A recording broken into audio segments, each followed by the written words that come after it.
Assalamualaikum warahmatullahi wabarakatuh. Halo guys, so now I want to review about this one film called Sankey. Film ini diterbitkan pada tahun 2013 yang disutradarai oleh Rako Prijanto dan pernah mendapatkan award film terbaik tahun 2013. Wow, keren ya. Film ini bermula tentang awal datangnya Jepang yang memporak-porandakan bumi Nusantara dan membuat Nusantara tercekik akan kemiskinan. In this situation, Jepang mengambil segala cara untuk mendapatkan simpati rakyat, salah satunya dengan jalan agama. Film ini mengisahkan tentang seorang pemuka agama yang sangat disegani dan memiliki banyak pengikut, yaitu Kiai Haji Hasyim Asy'ari. Beliau adalah pendiri Pondok Pesantren Tebu Ireng Jombang dan pendiri Nahdlatul Ulama. The film start in here. Awal mula datangnya Jepang di Indonesia, Jepang disambut dengan antusias dan kegembiraan masyarakat Indonesia. Pasalnya, Jepang telah melepaskan Indonesia dari belenggu Belanda. Namun, lama-kelamaan, Jepang semakin menunjukkan sifat tamaknya yang berambisi menguasai kekayaan alam Nusantara. Hingga suatu ketika, Pak Kiai dituduh telah menghasut rakyat dan terjadilah keributan di pabrik cukir. Atas kejadian tersebut, beliau ditangkap dan ditahan Jepang. Did you know? Beliau dipaksa untuk menandatangani upacara sacred, yaitu upacara yang dilakukan tentara Jepang dengan menyembah dewa matahari. Beliau bersikeras menolak hal tersebut. Namun lama-kelamaan, beliau bersikeras menolak hal tersebut. Hingga beliau mendapatkan sesaan Jepang dari Jepang, yaitu dengan syarat tangannya dipukul hingga keluar darah dan beliau menjerit kesakitan. Santri Tebuk Ireng Jombang tidak terima kiai mereka diperlakukan seperti itu. Akhirnya mereka datang berbondong-bondong ke markas Jepang, walaupun mereka tidak mendapatkan hasil yang nyata. Jepang terdesak hingga akhirnya Jepang memindahkan Kiai Haji Hasyim Asy'ari ke Mojokerto. Wahid Hasyim bersama para tokoh ulama lainnya mengambil jalan diplomasi. Mereka menyusun rencana berpura-pura mendukung Jepang dan menggunakan fasilitas Jepang dan membentuk panitia pembelaan ulama NU yang telah ditangkap Jepang. Dengan dibantu Ahmad Hamid Ono, para petinggi Jepang akhirnya setuju melepaskan semua kiai yang ditawan.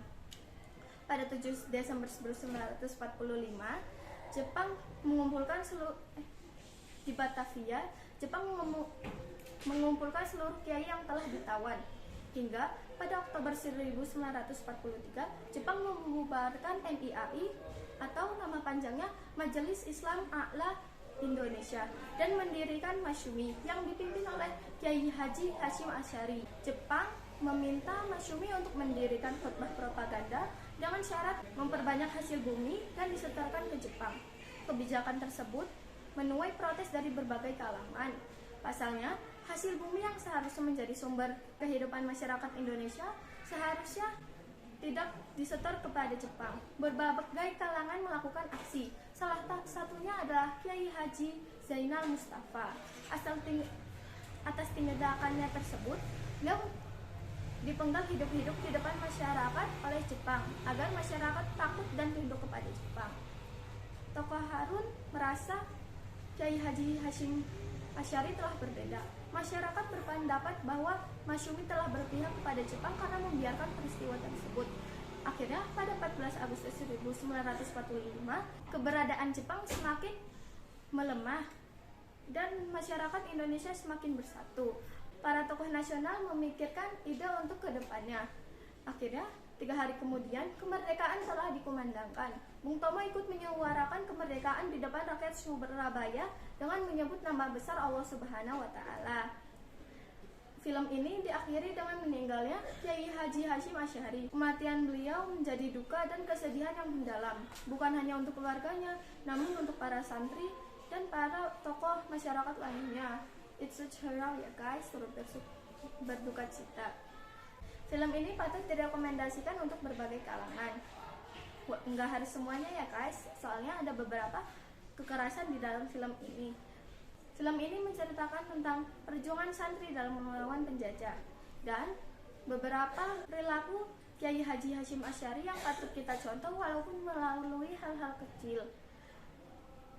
Aktor dan para aktris di dalam film ini juga hebat loh. Mereka menirukan tokoh-tokoh yang mereka perani dengan sangat baik.